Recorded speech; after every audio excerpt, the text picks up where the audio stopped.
मंडळी, मागच्या व्हिडिओत तुम्हाला वचन दिलं होतं की रत्नागिरी बद्दल फक्त चांगलंच नाही सांगणार आहे, तर रत्नागिरीची डार्क साइड पण सांगणार आहे आणि तीच दाखवायला आज इकडे आलेलो आहे. हा आहे रत्नागिरीतला सगळ्यात भव्य दिव्य वाडा. हा वाडा इतका मोठा आहे की या वाड्यामध्ये जहाज सुद्धा ये जा करतात. सुज्ञांना आतापर्यंत कळलं असेल, हे आहे महाराष्ट्रातलं दुसऱ्या क्रमांकाचं सगळ्यात मोठं बंदर, मिरकर वाडा.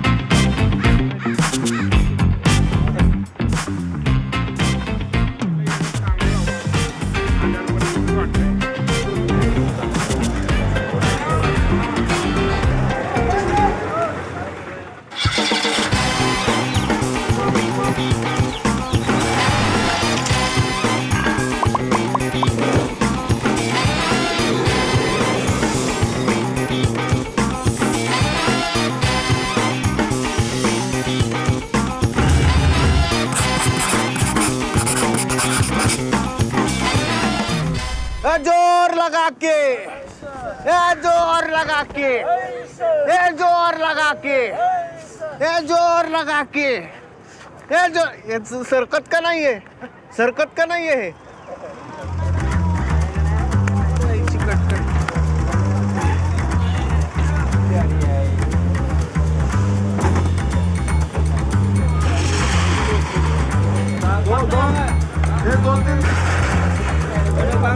मंडळी, चांगला मासा घावायला समुद्राची लागते खोली, पण या ठिकाणी लागते माशांना विकत घेण्यासाठी बोली. मी स्वतः बोली लावणार आहे आणि त्यातनं घेणार आहे मासा आणि बघू म्हणजे काय होतंय त्याच्या पुढे ते कळेल मला. पण म्हणजे मला बोली लावता येते का, आपली लायकी कुवत आहे का बाबा माशावर बोली लावण्याची, ते पण मला त्यामुळे कळणार आहे. चला मस्त आज जाऊ आणि या माशांवर हे पकडून घेतलेले मासे यांच्यावर बोली लावू. चला.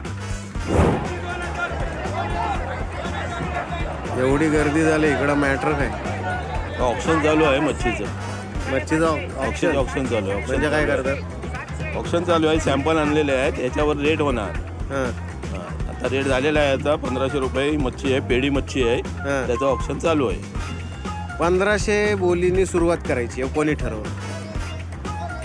ते मच्छी घेणारे व्यापारी आहेत, त्यांच्यापासून ते चालू होते. तुम्ही ठरवताय 1500 रुपये? हा, 1500 रुपये मच्छी घेणारे, मी विकतोय, मी ऑप्शन करतोय इथे आणि घेणारे बोली लावतात त्याच्यावर.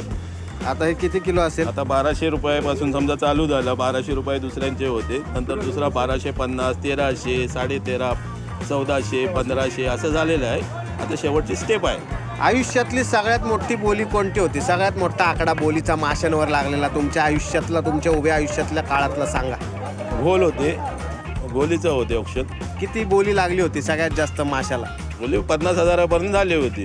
हा समोर मासा कोणता आहे? हा पेडी आहे, पेडी म्हणतात त्याला. पेडी? हा पेडी चांगले असते खायला? हा, खायला चांगली असते, टेस्टी असते. जेवढा काटा असते तेवढी टेस्टी असते. मी पण लावू काय बोली? हा, लावा ना.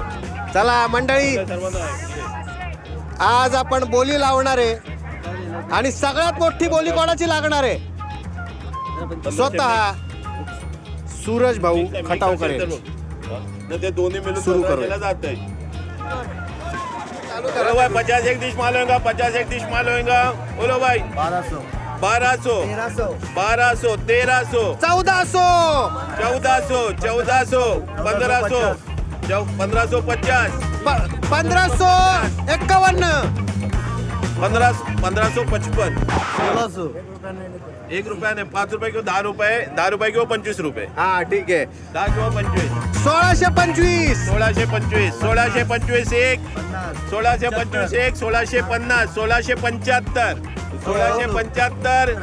1675, 1675, 1700, 1700, 1700, 1700, 2000, 2000, 2000, 2001, 2001, 2001, 2001, 200 रुपया, 200 रुपया डिस्काउंट. 2001, 2001, 2001, 2002, 2002, 2003.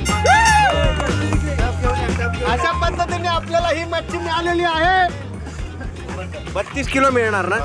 हा, नाही तसं मी पुण्यातला आहे त्यामुळे मी कसं आहे विचारून घेतलं. हा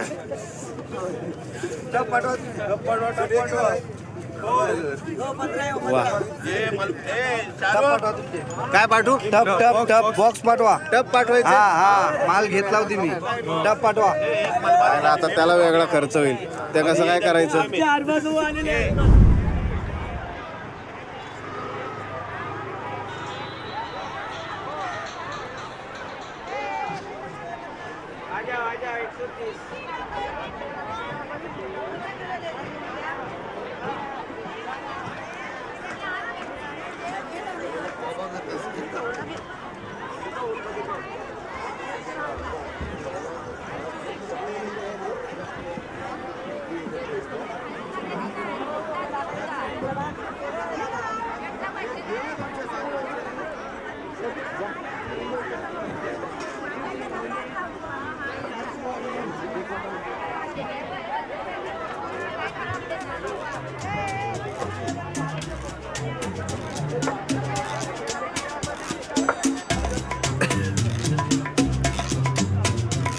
मावशी राम राम का सलाम वालेकुम, काय बोलायचं?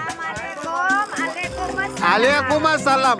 मावशी नमस्कार. नमस्कार. किती वर्ष विकताय मासे? मासे आम्ही 40 वर्ष मासेच विकतो. मावशी नाव काय अफसाना. आणि आडनाव काय? जीवाजी. हा, जीवाजी.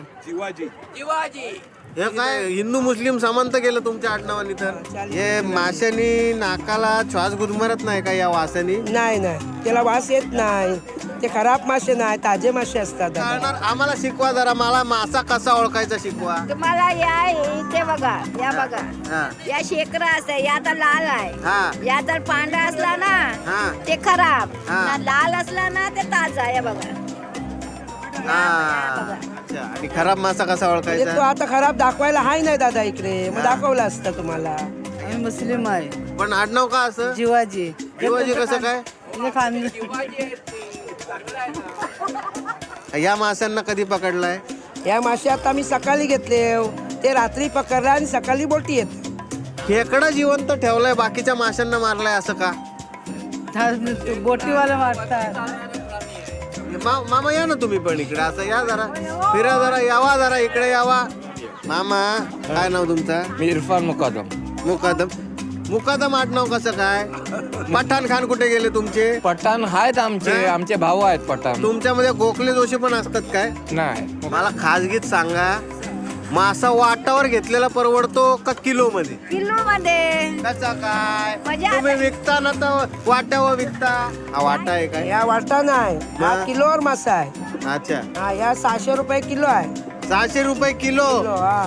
काय बोलताय मावशी? काय बोलायचं दादा आता सांगा. किडनी विकायला लावता काय? कशी किरणी काय लय महाग आहे, मासं स्वस्त आहे. तुम्हाला काय माहिती किडनीची प्राइस काय आहे? आता मला काय माहिती दादा.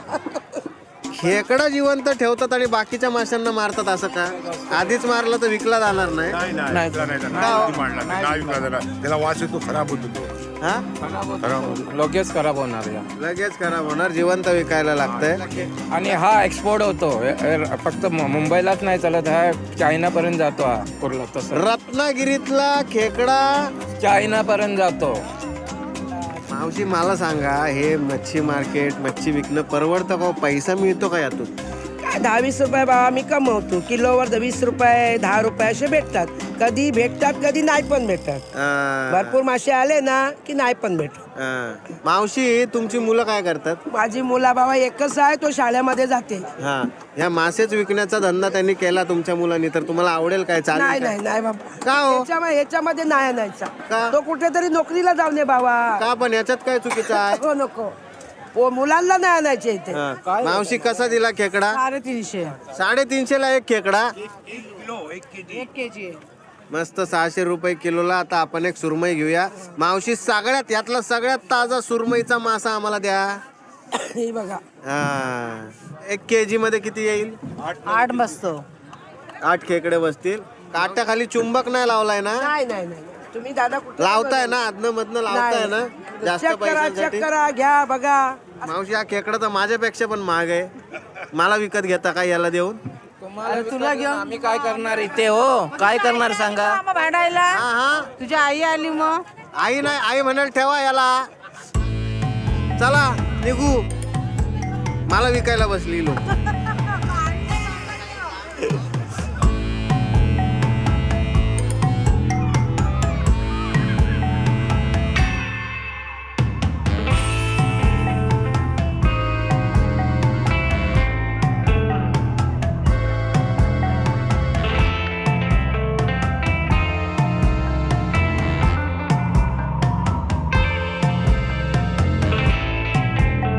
वाटतं की नाही रत्नागिरीतल्या डोंगरीत आल्यासारखं, पण या डोंगरीतल्या डॉनला अजून आपण भेटलोच नाही.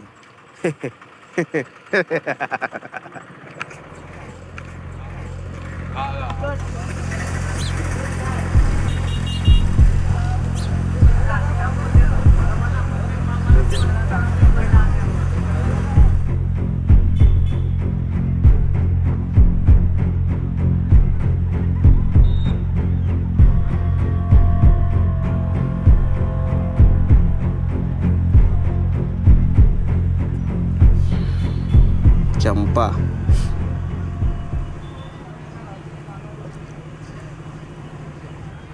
सलाम वालेकुम. जय श्रीराम. चिअर्स. जेव्हापासून इकडे आलोय एकच नाव ऐकतोय, सुलतान वास्ता. नक्की गणित काय? गणित वगैरे काही नाही, हे लोकांचं प्रेम आहे. वा वा सुलतान भाई वा, मजा आलेली आहे तुमच्या बरोबर. आज यांना ऍक्टिंग करायला लावलेली आहे, पण लय म्हणजे असं चांगल्या काळजाचा माणूस आहे हा. म्हणजे असं समजू नका की असा डॉन आहे, भाई आहे. तर आता यांना काही प्रश्न विचारू आपण. तर सुलतान भाई, परफ्यूम मारता परफ्यूम? हो, काय उपयोग होतो परफ्यूम मारून? परफ्यूमवर उपयोग असतो म्हणजे जरा असा वास हा जो आहे तो थोडा काहीतरी वेगळा आपल्याला म्हणजे जाणवतो ना. म्हणजे एकदमच हे इरिटेट व्हायला नको, असं तुम्ही जसं सांगितलं. मेन गोष्ट काय, समोरच्याला वास येऊ नये त्याच्यासाठी परफ्यूम लावतो. आम्हाला तर सवय आहे, पण समोरच्याला नसते सवय. कुठला मासा मिळवण्यासाठी तुमची मरमर होते की हा मासा गावला की काय असतं टेन्शनच नाही, महिनाभराचा पैसा वसूल आहे? असा एक मासा आहे, समुद्रातलं सोनं ज्याला म्हणतात, हा. तो आहे घोल मासा. अच्छा. हा, म्हणजे बोटवाल्यांची लॉटरी जणू काही असा तो मासा असतो, कारण त्याचा रेट हजारात किलो असतो. आता परवा मी बघितला होता, एक होता 20 ते 22 किलोचा एक मासा होता. त्याचा रेट अवघ्या 3,500 रुपये किलो प्रमाणे तो गेला. म्हणजे एक मासाची किंमत 1 लाखापर्यंत गेली. असं त्या मास्यात काय असतं की IT इंजिनियर करणाऱ्या मुलापेक्षा पण जास्त पैसे मिळून देतो? त्या माशाच्यात एअर ब्लॅडर असतो, ज्याला आम्ही पोटा असं म्हणतो, किंवा लोक पोटा वगैरे म्हणतात लोकल लँग्वेजमध्ये. त्याचा यूज मेडिसिन फील्डमध्ये होतो. स्टिचेस जे आपले बनवतात ते त्यांनी बनवतात. चायनामध्ये पण यूज भरपूर होतं, त्याचा डिमांडमध्ये आहे, कारण त्यांचं जे आयुर्वेदिक त्यांची स्वतःची जी मेडिसिन असतं त्याच्यात पण त्याचा वापर होतो. ज्यांना मच्छी परवडत नाही त्यांच्यासाठी सांगा असे 3 मासे जे तुम्ही परवडत नसतील तरी घेऊ शकता, कारण स्वस्त असतात.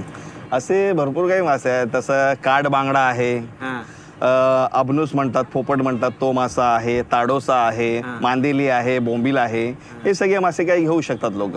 सुरमई पापलेटपेक्षा भारी पण तरी स्वस्त मासा कोणता आहे? सुरमई पापलेटपेक्षा भारी म्हणाल तर भरपूर मासे आहेत, पण माझ्या एक लक्षात येतं ब्लॅक किंग फिश म्हणजे मोडोसा. म्हणजे आपल्या मुंबईला त्याला सकला असं म्हणतात. अच्छा. सकला तो एक मासा आहे. दुसरे भरपूर काही मासे आहेत जे लोकांना माहीतच नाहीत, एवढे चविष्ट असतात मासे. जसा एक शिरकल मासा आहे, कोकेर आहे, हे लोकांना माहीतच नाही. काप मासा आहे. पण रत्नागिरी याच्यासाठीच फेमस आहे की इकडे तुम्हाला ताजे मासे भेटतील. आणि पूर्ण मला वाटतं इंडियामध्ये रत्नागिरीचा रेट, ह्या बंदरातलाच रेट जास्त असणार, कारण इकडे काय आहे, दुसऱ्या इकडे टायमिंग फिक्स आहेत. म्हणजे सकाळी तुम्हाला 4 ते 9 ते 10 पर्यंत तुम्हाला बाजार, तेव्हाच फक्त ऑप्शन करू शकता, मासे घेऊ शकता, असं सगळीकडे सुरू असतं. पण आपल्या रत्नागिरीत असं आहे की 24 तास ही जेटी सुरू आहे. मासे भेटले की बोट आली, लागली जेटीला, खाली गेली. दुसरी बोट आली, दुपारी, रात्री, सकाळी कितीही वाजता म्हणजे बोट खाली होते आपल्या इकडे. हा फरक आहे. क्या बात. तुमच्या घरी कोण कोण असतं? मी, माझी आई बाबा असतात आणि माझी बायको आणि मुलं. आम्ही 5. हो, लग्न झाले. मुलगा आहे तुम्हाला? मुलगा आहे. त्या मुलाला मच्छीमारी शिकवणार काय? नाही, विचार तर नाही आहे, बघूया पुढे इन फ्युचर. सुलतान भाई, मी सगळ्यांना इथे प्रश्न विचारला की तुम्ही तुमच्या पुढच्या पिढीला या धंद्यात उतरवणार का मच्छीमारीचे? कोणीच तयार होत नाहीये. काय कारण असेल त्याचं? कारण हे आहे की आम्ही जेवढे कष्ट करतो, काय करतो, रात्रीचा दिवस इकडे करतो, तर आम्हाला असं जाणवतं की एवढे कष्ट करून आम्ही एवढी हमाली करतो इकडे पैसे मिळवण्यासाठी, ते आमची जी मुलं येणारी आहेत त्यांना हे एवढे कष्ट करावे लागू नये आणि त्यांना एक म्हणजे काहीतरी चांगली जॉब भेटू दे किंवा दुसऱ्या फील्डमध्ये दुसरं काहीतरी चांगलं करू दे, असं आम्हाला जाणवतं की रात्र दिवस आमची इकडे जाते, एवढे हाल होतात आमचे आम्हाला माहीत आहेत की काय आहे. लोकांना पैसा दिसतोय पण त्याच्या मागचे जे कष्ट आहेत ते दिसत नाही. सांगा की एखादा किस्सा मला की तुम्हाला आठवतंय की आयुष्यभर लक्षात राहील समुद्रात घडलेला किस्सा. समुद्रात घडलेला किस्सा असा आपलं 2009 साली आपल्या इकडे एक वादळ आलेलं, फयान वादळ म्हणून आलं होतं. तेव्हा एवढा करंट होता पाण्याला की आपल्या गावातले 4 की 5 लोक बेपत्ताच झाले, जे दर्यात गेले होते मासेमारी करायला. समुद्राच्या आत काय होतं त्यांचे हाल त्यांनाच माहीत असतात. कधी वारा जास्त आला, वारा जास्ती सोडला, लांब लाटे आले तर बोट पलटूही शकते आणि त्याच्यात जो आहे त्यांचा जीवाचा धोकाही असतो. म्हणून मी सांगितलं की ते आपले जीव हातावर घेऊन जातात. वा, मजा आली तुमच्या सोबत गप्पा मारून.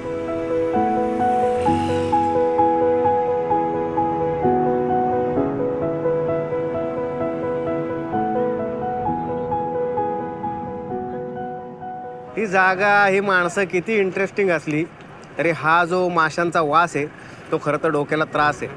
पण हा आग्रजचा काजू खास आहे. पुढे जाऊयात, जरा मासे तळायला लागतील, त्याचं काहीतरी बनवायला लागेल तर मजा येईल ना. चला. तर मस्तपैकी मासे पकडून आपण आलेलो आहोत गाव खडीला. हे आहे फक्त 30 मिनिटावर, म्हणजे रत्नागिरीपासून. आणि सगळ्यात महत्त्वाचं जिथे आपण आलेलो आहे त्या ठिकाणाचं म्हणजे त्या अननोन प्लेसचं नाव आहे कोकण कट्टा.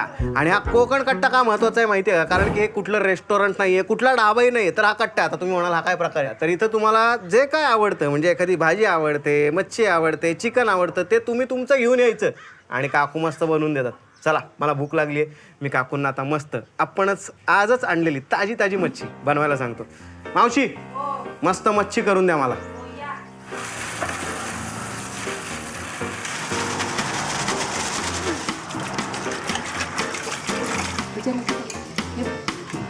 पाणी वरती ह्याच्यात बांगडे.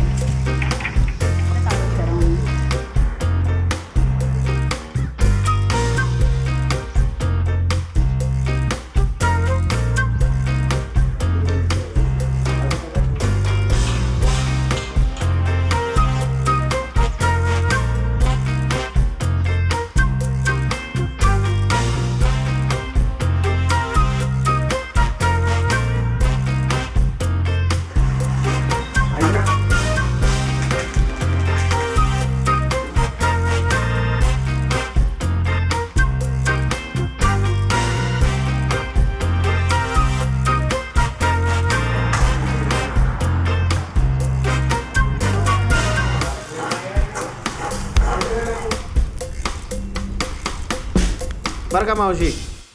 बोला. मासा भला कामाचा जो घेऊन निघाला, मस्त मस्त मच्छी आता खायला मिळेल त्याला.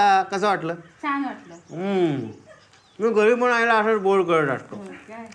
चिवडा खाणार? छान, तुमच्यासाठी पुण्यावरनं प्रसिद्ध चिवडा आणला.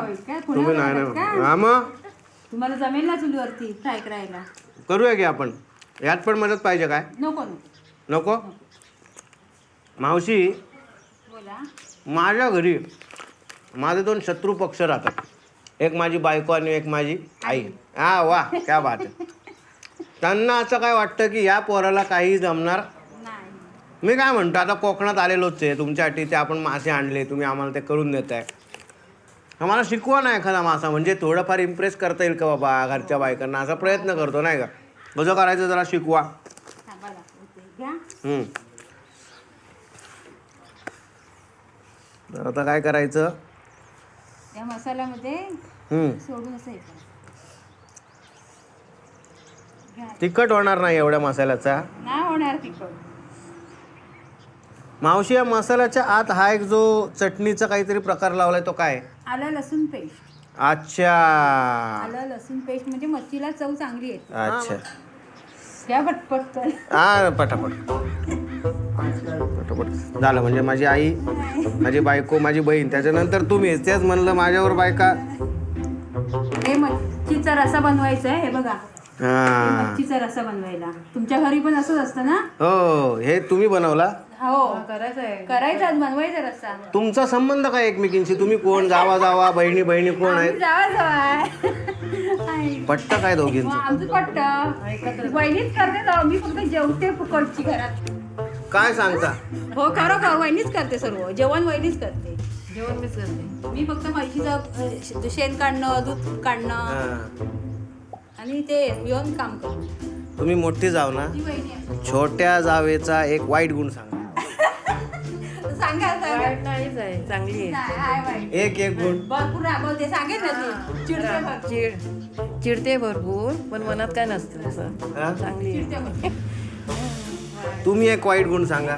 नाही. मी तिला उलट बोलते, पण ती मला कधीच उलट बोलत नाही. आणि ती फक्त आपल्या मुलाला धाक देत नाही. काय करतोय तो करू असं.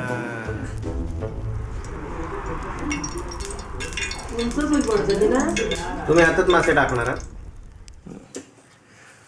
हा आवाज ऐकलं की डोकं कसं तड तड तडतडायला लागतं माझं. ऐक ग.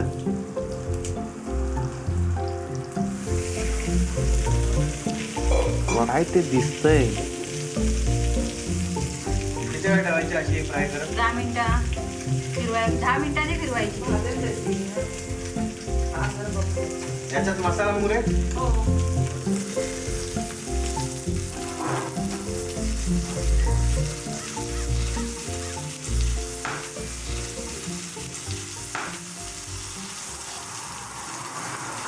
मावशी, तुम्ही तुमच्या पद्धतीची छान मच्छी बनवा. मी बाहेर बसतो, मला भूक लागली आहे. आलं की लगेच माझ्याकडे भेटूया.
आणि मग काय, माझे फालतूचे प्रयोग बघून मावशींनी मला तिकडून हाकललं आणि त्यांनी त्यांचे केलेले चमचमीत मासे, कालवण आणि भाकरी मला दिली. मागेच समुद्र किनारा होता. म्हणलं अजून कशाला कुठे बसायचं.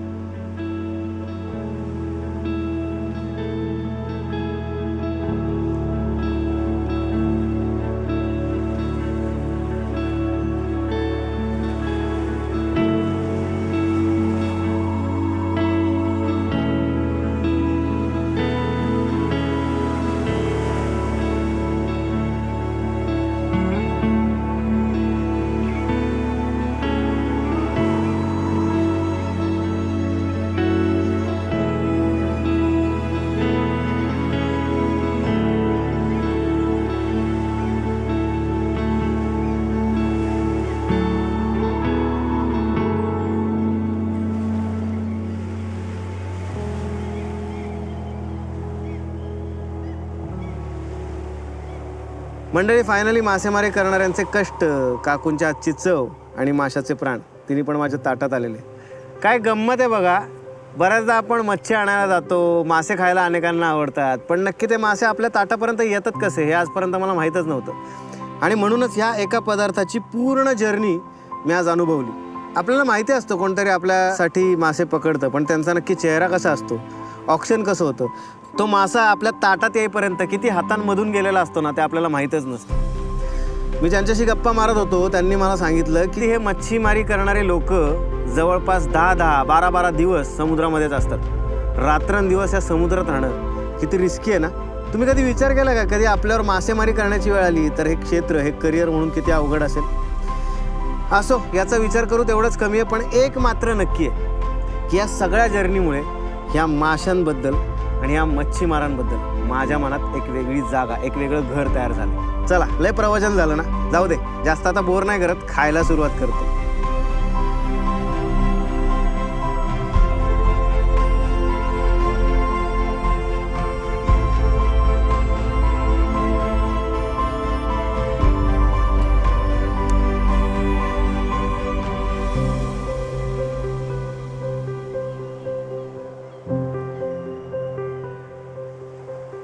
मस्त या जेवणामुळे तृप्ती तर मिळत आलेली आहे, पण सगळ्यात महत्त्वाचं मी तुम्हाला आता घेऊन जाणार आहे रत्नागिरीतल्या अशा ठिकाणी जे ठिकाण तुम्हाला गुगलवर पण सापडणार नाही.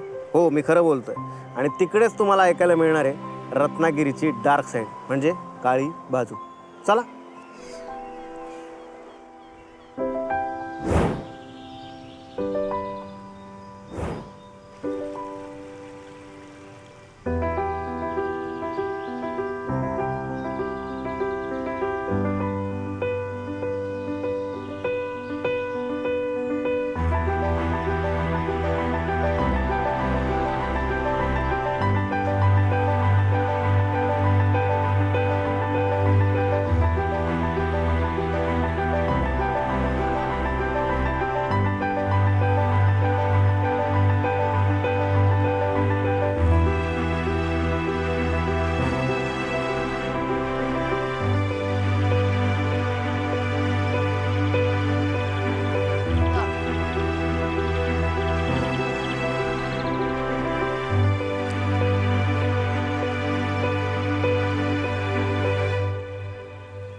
छान वाटतंय ना, हा सुंदर निसर्ग, सुंदर छान छान माणसं बघायला. पण तुम्हाला माहिती आहे या रत्नागिरीची एक काळी बाजूसुद्धा आहे. आणि मला ती काळी बाजू कुठे वाचायला मिळाली माहिती आहे? इंडिया मूव्हिंग या पुस्तकात, जे चिन्मय तुंबे यांनी लिहिलं आहे. त्यात ते लिहितात की रत्नागिरी हे फक्त एका जिल्ह्यातलं किंवा एका राज्यातलं नाही, तर पूर्ण भारतातलं मायग्रेशनचं सगळ्यात मोठं ठिकाण आहे. सगळ्यात जास्त स्थलांतर इथून होतं. ज्या कोकणाने सगळ्यात जास्त भारतरत्न दिले, त्या कोकणाची, त्या रत्नागिरीची अवस्था काय? तर या रत्नागिरीची अवस्था त्या आपल्या गावात असणाऱ्या आजीसारखी आहे, जी आपल्या नातवंडांची फक्त वाट बघत असते, पण तिची नातवंड कधीतरी वर्षातनं एकदा येतात. मान्य आहे की प्रत्येक चाकरमानी आजही न चुकता शिमग्याला, गणपतीला कोकणात येतो म्हणजे येतोच. एक वेळ तो जॉबवर पाणी सोडेल, पण इथे आल्याशिवाय राहणार नाही. पण ते फक्त 20 दिवस. 342 दिवस ह्या आजीनी काय करायचं? कारण काय, ह्या रत्नागिरीतली मुलं अशीच पाखरांसारखी उडून जातात. आणि ही रत्नागिरी म्हणजे आपली आजी, आपली आई, आपली फक्त वाट बघत असते. आणि जेव्हा परत आपण इथे येतो ना, तेव्हा तसंच मायेची ऊब देते, आपल्या पाठीवरून हात फिरवते, आपल्याला गोंडस लोक दाखवते, आपल्याला सुंदर समुद्र दाखवते.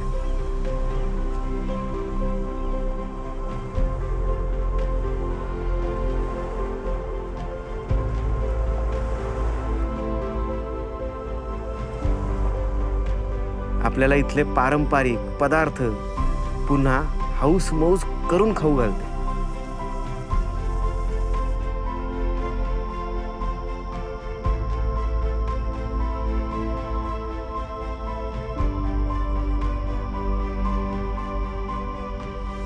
खरं तर इतकं सुंदर रत्नागिरी दाखवल्यावर हे ऐकायला नकोसं वाटतं ना? नाही, मलाही हे ऐकवायचं नव्हतं, पण खरं सांगू, जेव्हा या रत्नागिरीचा इतिहास ऐकला, जेव्हा ह्या रत्नागिरीचं मी वर्तमान बघतो, तेव्हा प्रश्न पडतो की भविष्यात हे रत्नागिरी ओसाड तर पडणार नाही ना?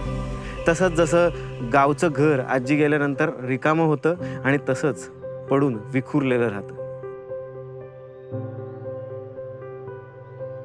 खरं तर रत्नागिरी ही एक खरंच रत्नांची नगरी आहे, खजिना आहे खजिना. हे सगळा विचार करत असताना माझ्या डोक्यात वारंवार येत होतं की ही डार्क साईड मी पाहावी का, आणि ही डार्क साईड असेल तर ह्याला कसं दुरुस्त करता येईल. जेव्हा मस्त किनाऱ्यावर जेवून मी इथे येत होतो ना, तर एका माणसाने माझे डोळे उघडले. त्या माणसाचं इथे एक हॉटेल आहे. मी त्याला प्रश्न केला, अख्खं रत्नागिरी बाहेर चाललंय, पुण्या मुंबईत चाललंय, तुम्ही इथे काय करताय. तेव्हा तो मला म्हणला, दादा माझं हॉटेल मॅनेजमेंट रत्नागिरीत नाही, बाहेर झालं.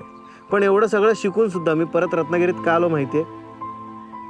कारण की मला लक्षात आलं की बाहेर मला फक्त पैसे कमवता येते, पण रत्नागिरीत मला माणसं कमवता येते. मग मी विचार करत बसलो एकांतातच की नक्की काय करायला हवं जेणेकरून इथल्या मुलांना आपली भूमी सोडायची गरज पडणार नाही. आणि मला उत्तर असं सापडलं की जर का कोकणातलं पर्यटन आपण पुन्हा आणू शकलो तर किती हातांना रोजगार मिळतील, किती घरांना भक्कम भिंती मिळतील. ह्या इतक्या सुंदर निसर्गामध्ये इथली लोक खुशालीने बागडू शकतील. आणि सर्वात महत्त्वाचं म्हणजे मी सुद्धा हा विचार करत होतो की आपण असा विचार करायला काय हरकत आहे की बाली, मालदीव्स, गोवा, गोकर्णाला आपण जातो, त्याऐवजी आपल्या कोकणात फिरायला आलो तर, तेही न घाण करता. म्हणजे एखाद्या पाहुण्यासारखं या कोकणाने आपल्याला सांभाळलंय तर आपण काय करू शकतो, तर या कोकणामध्ये टुरिझम डेव्हलप करू शकतो. या जगामध्ये ना अनेक देश आहेत जे फक्त टुरिझमवर चालतात. आपल्याला फक्त कोकण चालून दाखवायचं, तेव्हा कळेल मराठी माणूस मराठी माणसाचे पाय खेचत नाही, तर तो मराठी माणसाला डोक्यावर घेतो. कारण कोकणकर आहेतच डोक्यावर घेण्यासारखे.